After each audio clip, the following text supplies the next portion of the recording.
That's pretty cool.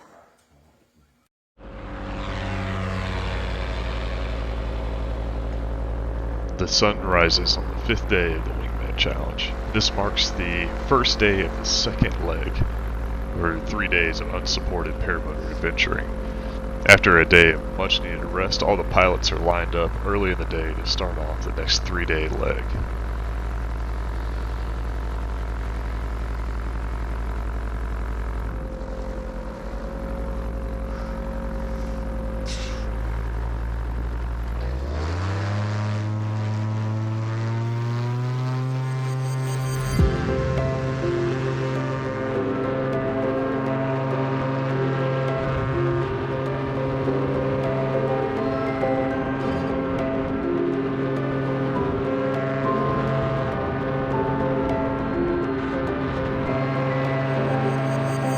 My goal for this flight was pretty simple. I wanted to see some landmarks and reach a checkpoint in the desert just south of Vegas. Mark, one of the pilots on that challenge, has set up a refuel and coffee and donut stop so everyone can get gas and take a breather before they get started on some of their longer flights midday on this day. He had also coordinated to have a local news crew from Las Vegas there. Originally, when I started this flight, I wasn't planning on stopping, but decided on the fly that I would drop in, grab coffee and a donut, and top up on my gas to try to push the limits on a really long cross-country later in the day.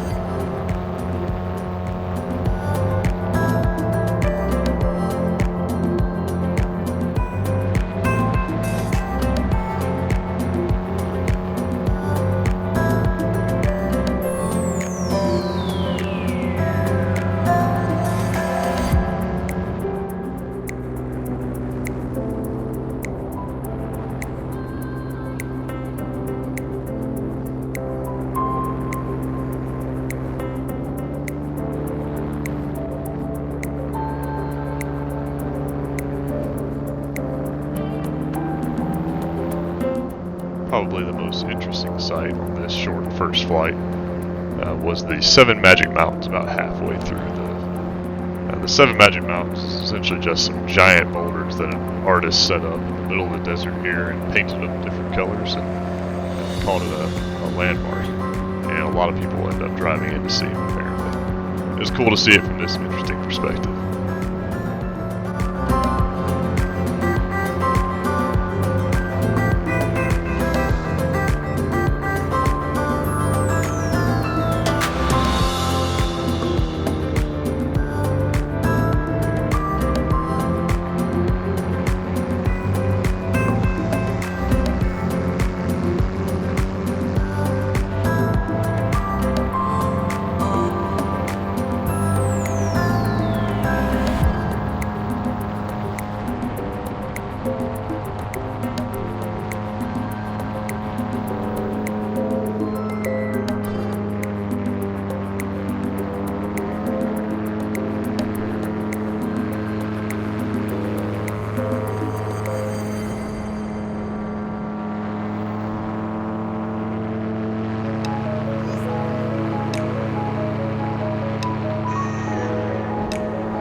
Here I am now approaching the refuel stop that Mark's buddies had set up in the middle of the desert.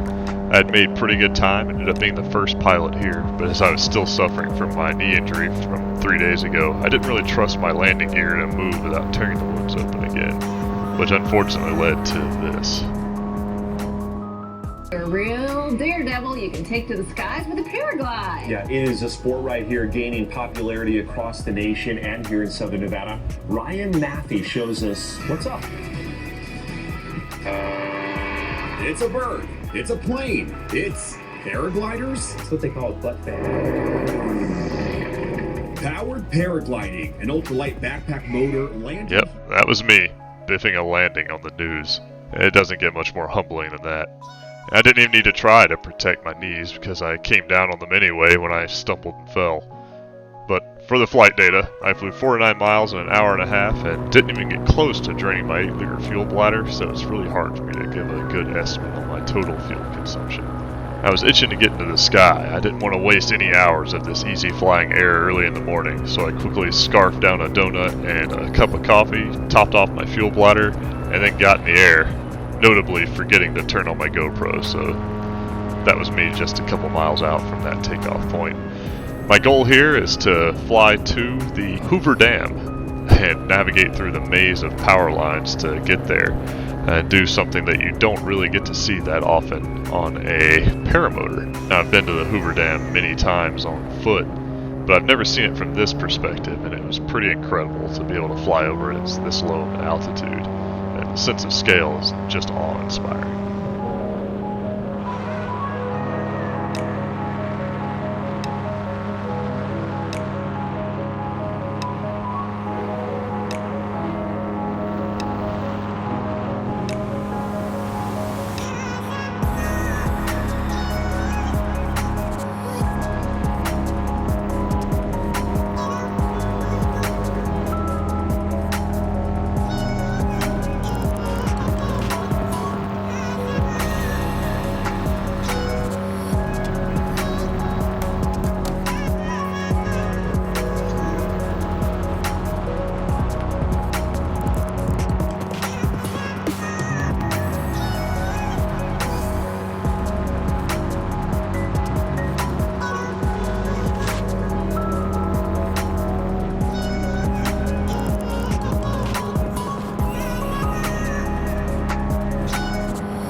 Now, after checking this landmark off of my to-do list and my bucket list, I started making progress pretty quickly over Lake Mead. My general goal here is to track due northeast and to essentially get as far as I possibly can. I trim my glider in as slow and efficient as possible, so maintaining about 30 miles an hour if no wind. I just wanted to test the machine to see just how far it could possibly go in ideal circumstances, given that we were going to have relatively light winds pretty much all day today. And along the route, see as many interesting sights as I possibly can. That includes, of course, this awesome rip through the bowl of fire with Ryan, Caleb, John, and Joe, who were also at a similar place. So it's cool to fly through this interesting environment with other pilots.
Now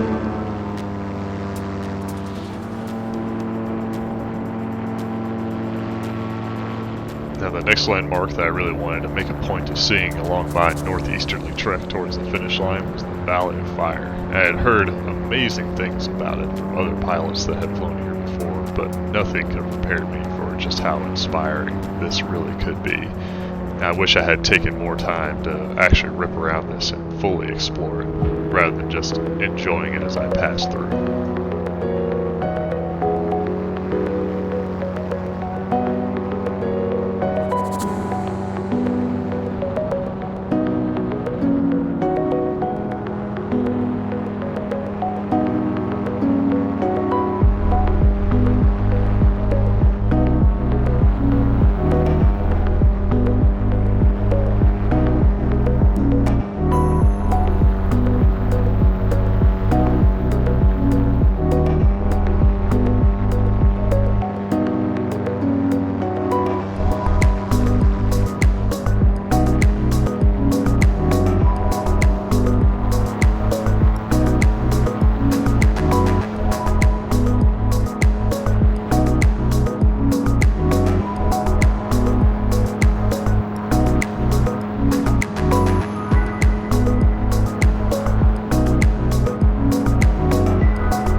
Here I am now approaching Moapa Valley, which was my first gas stop option. But as I was approaching it, I reached down and checked my gas and I realized I hadn't even used up half of the 18 liters that I had brought with me. So I quickly bypassed the airport here and moved on and set my sights on my next option, which would be in Mesquite, Nevada, across more than another 25 miles of empty high desert.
25 miles and a GoPro battery change later, and I made it to Mesquite, Nevada. Checked my gas, and I still had 7 of my original 18 liters left, so I made the choice to press on and see if I could make it to one of my gas stops in either Littlefield or, hopefully, with the rate I'd been consuming, all the way over in St. George.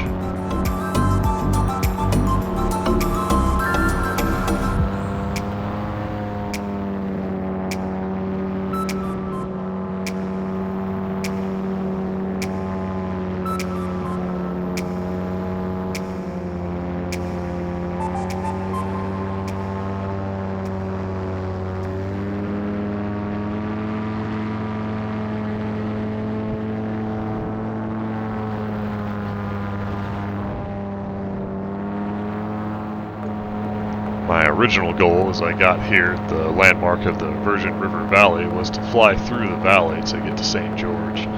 However, the conditions were pretty turbulent at this point in the day, and the wind rolling over the tops of those peaks was a bit too intimidating. I could have tried to climb up another 1,000 feet or so to get over the turbulence, but I saw a saddle over to the northwest-ish, and decided I'd try to make my way through that, where the winds wouldn't be or shouldn't be nearly as bad, and luckily they weren't. I'm glad I took the detour though, because some of the sights, as you're seeing here, were just awe-inspiring as far as the scale goes. As I approached St. George, I still had over 4 liters of gas left, so I decided I would press just east of St. George to land at my last fuel stop, which was in Hurricane, Utah.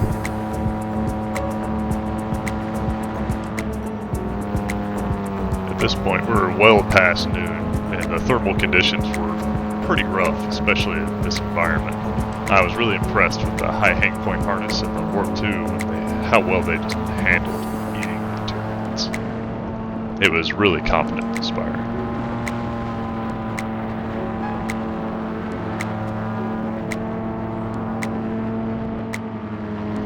Finally, after a gruelingly long flight, I had made it to my destination.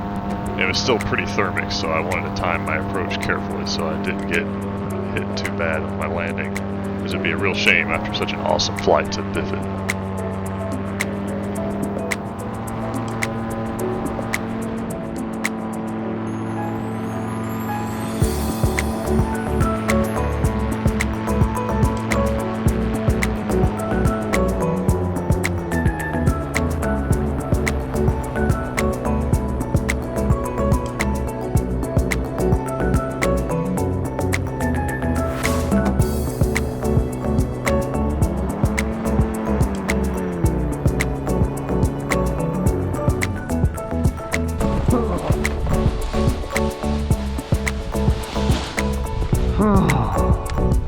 And with that, I had just finished the longest flight I had ever flown, and as it turns out, as we learned after the fact, it was the longest flight that anyone flew during the Wingman Challenge.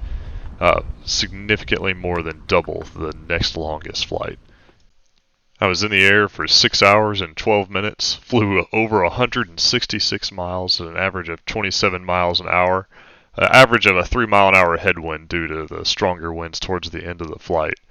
Altitude was 3,200 feet overall, and an incredible 2.6 liters an hour fuel consumption. The Nirvana F-Flight really is just a wicked cross-country machine. I was taking my time getting gas after that long flight and stretching my legs, and as I was putting fuel in the machine, Joe, John, and Chuck ended up landing at the exact same airport. So we made a plan to Uber into town, go grab a bite to eat, Uber back, and then we'd go and fly camp that evening.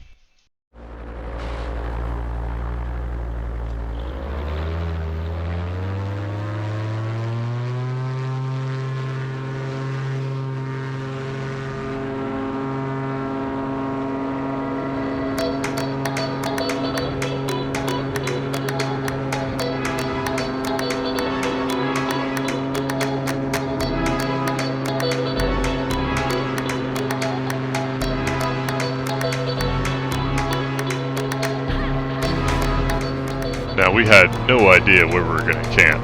Our plan was to simply fly up the ridgeline that was overlooking Hurricane Airport and fly around until we found a spot that looked landable enough and with a good enough view that we'd want to fly camp there.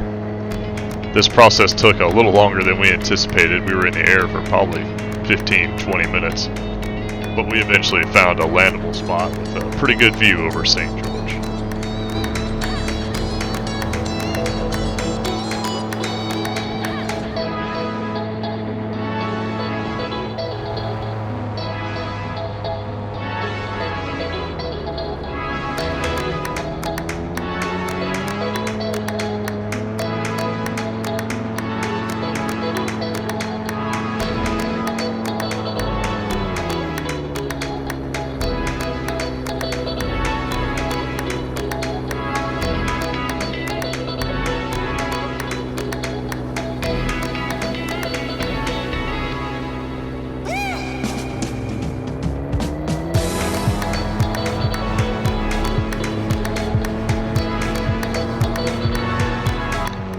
I was still suffering with the fear injury of my crash from earlier, and my legs were in a lot of pain, so I again did not trust my landing gear and ended up biffing this landing pretty bad.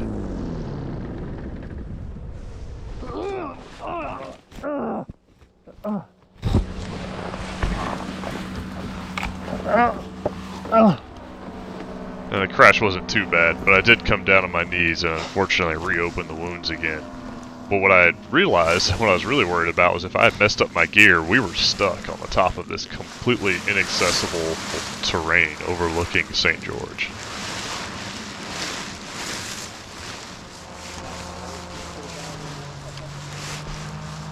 You good?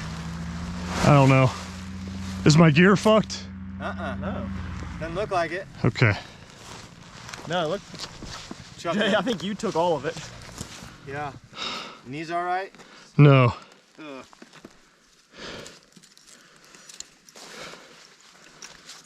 Oh, are my leg straps not done?